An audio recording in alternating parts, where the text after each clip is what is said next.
Chapter 22. Day 12. I received a note slid under my door in the early morning. Dane's handwriting. His distinctive angular script. Library, East Archives, need to see you immediately. D.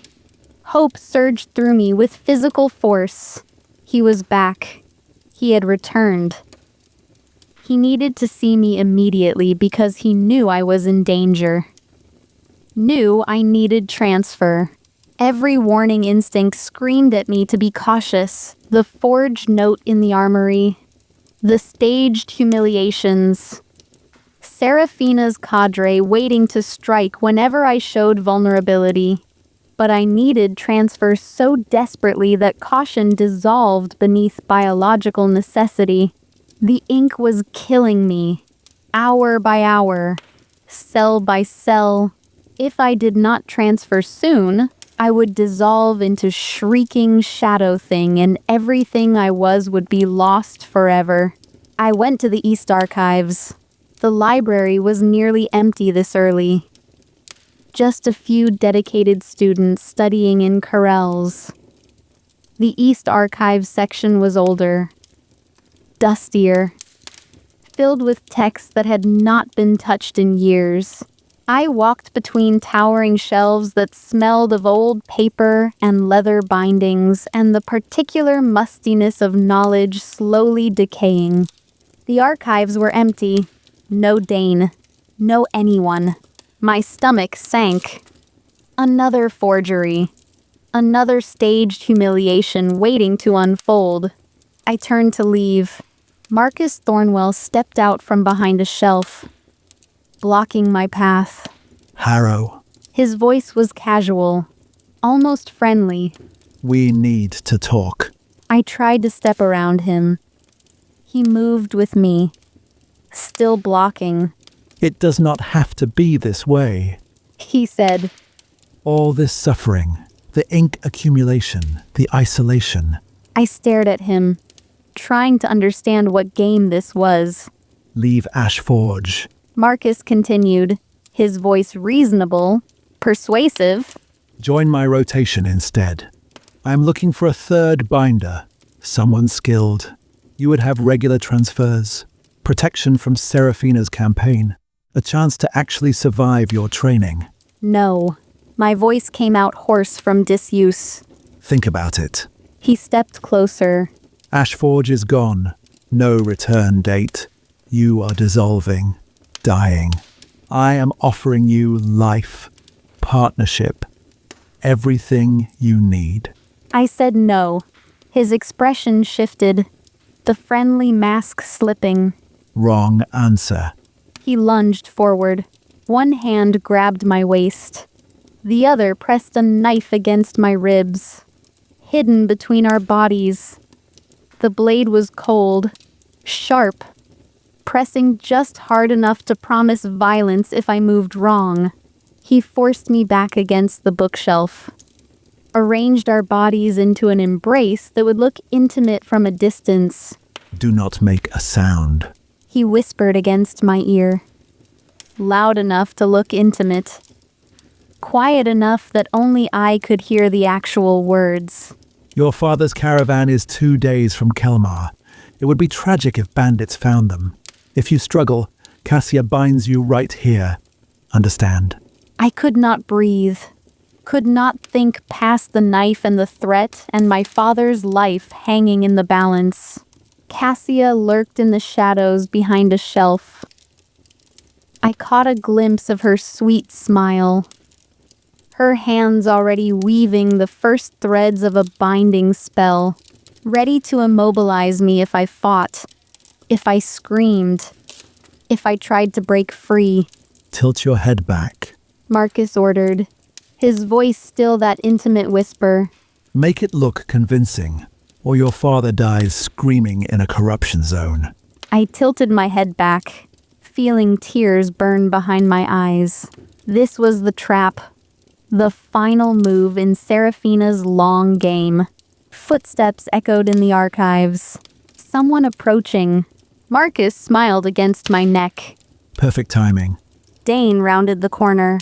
travel-worn, his uniform dusty from the road, silver dusting his collar and sleeves from ash accumulation, dark circles under his eyes, clearly exhausted, clearly just returned from deployment. He froze.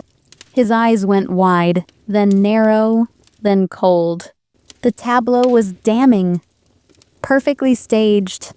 Marcus pressed against me, his hands on my waist.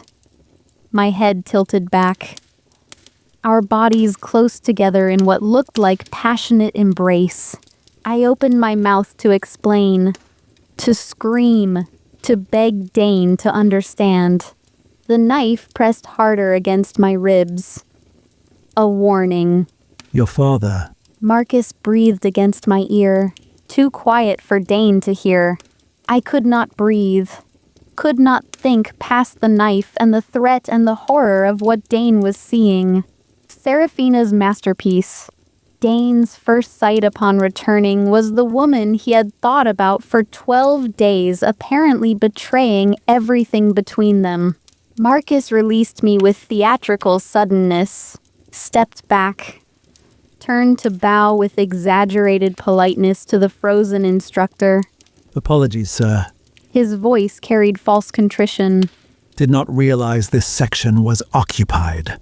He left whistling, adjusted his uniform with deliberate casualness, like a man satisfied with his conquest.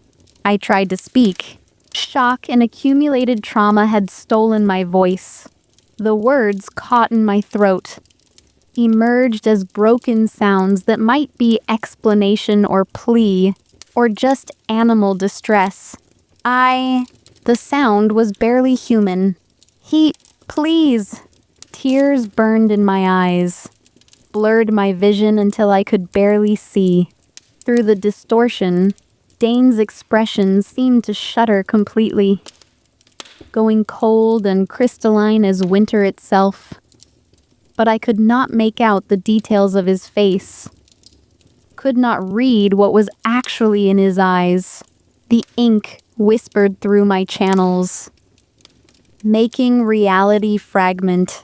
A phantom Seraphina stepped out from behind Dane, beautiful and terrible. She leaned close and kissed his cheek with proprietary satisfaction. He stood rigid, did not respond to the phantom, did not acknowledge it at all. Then the phantom Seraphina vanished in a puff of black smoke, dissolving like she had never existed. Hallucination. The ink poisoning was making me see things that were not real. But which parts were real? Which parts were chaos twisting my perception? I blinked desperately, tried to clear my vision, but the tears would not stop. Through the blur, I thought I saw disappointment in Dane's face. Betrayal. The death of whatever tentative hope he had allowed himself during 12 days away. His gaze swept the archives, taking in the isolated location, the intimate setting, the fact that I had come here willingly. His eyes paused for just a second on the shadowy shelves where Cassia hid. A flicker of something crossing his face before his expression smoothed again, like he had seen something, registered it, but did not want to reveal what he knew. He looked back at me, his face a mask of control that barely hid devastation underneath. At least that was what I thought I saw. Through tears and ink distortion, and the knife still pressed against my ribs. I see Seraphina was right about you. Each word precise as a surgical cut. Loud enough for anyone nearby to hear. Loud enough to ensure there would be witnesses to his rejection. He turned and walked away. Rigid control. Spine straight, shoulders squared. But was that really what happened? Or was the ink showing me my worst fears made manifest? I could not tell anymore. could not distinguish reality from hallucination from the fragmenting chaos of my dissolving mind, leaving me gasping against the bookshelves. A knife-shaped bruise was already blooming purple against my ribs where Marcus had pressed the blade. The silence that followed Dane's departure felt absolute. Suffocating. I could not breathe, could not think, could not process what had just happened. Cassia emerged from the shadows, smiling with triumphant satisfaction, her sweet face glowing with victory. "Oh, honey," she said, her voice dripping false sympathy. "that looks painful. Are you all right?" I sank to the floor, back against the bookshelf, knees pulled to my chest, hands shaking so badly I could not control them. This was the killing blow, not the attacks on my body or reputation, but the surgical destruction of the one connection that made survival feel possible. Seraphina had won. The next 3 days passed in a blur of deterioration. I stopped attending classes. The effort of maintaining composure among people who watched me like I was a monster becoming required more energy than I possessed. I stopped venturing beyond my quarters except for mandatory medical evaluations.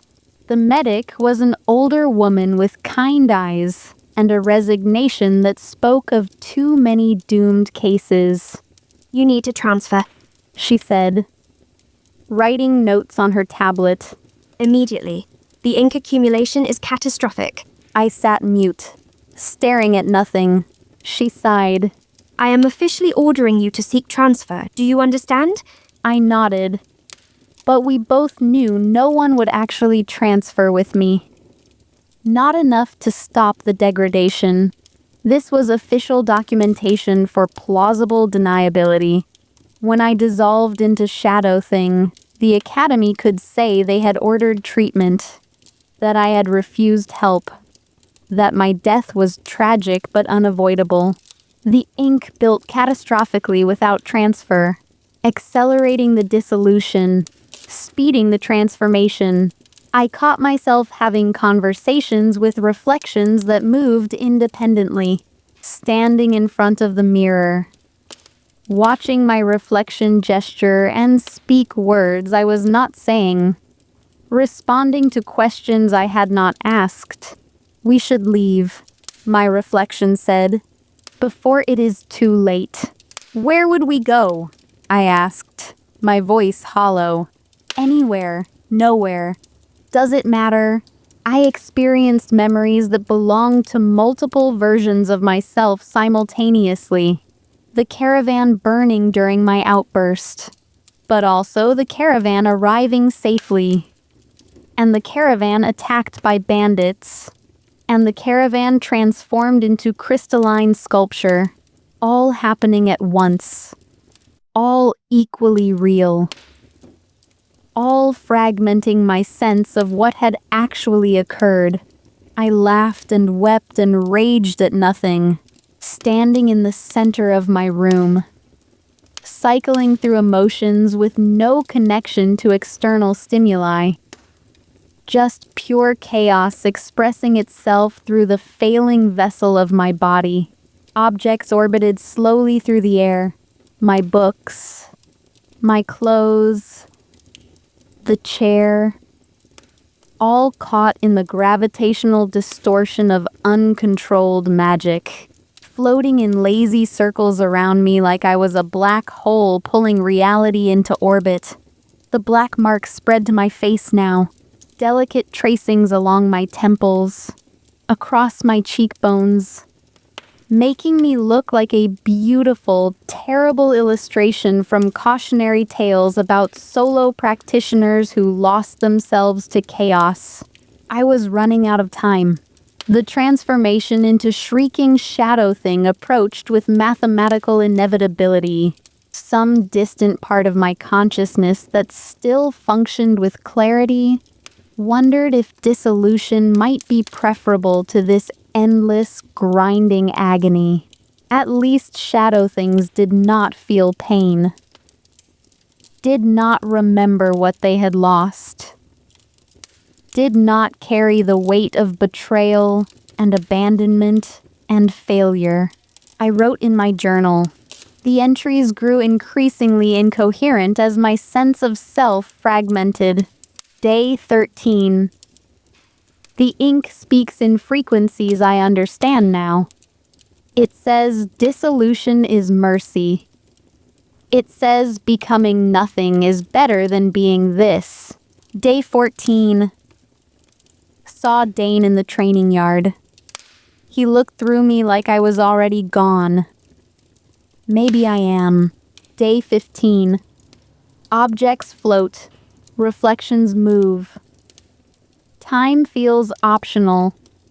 I exist in multiple states simultaneously and cannot remember which one is real. The handwriting deteriorated across the page. Letters sprawling and shrinking. Lines drifting at angles that made no geometric sense. I am dissolving, and he thinks I betrayed him, and maybe that is appropriate symmetry. Maybe this is what I deserve for wanting too much. For thinking I could have something real. For believing survival was possible. The ink whispers that chaos is honest. That order is the lie we tell ourselves to pretend the universe cares whether we live or die. Maybe the ink is right. I closed the journal. Set it carefully on the desk that was slowly rotating through the air. Outside my window, the academy continued its daily routine. Students training. Instructors teaching. The machinery of creating warrior mages grinding forward with pitiless efficiency. None of them could help me. None of them would even if they could. I was alone, dying, betrayed by the person I loved most. And dissolution was coming whether I was ready or not.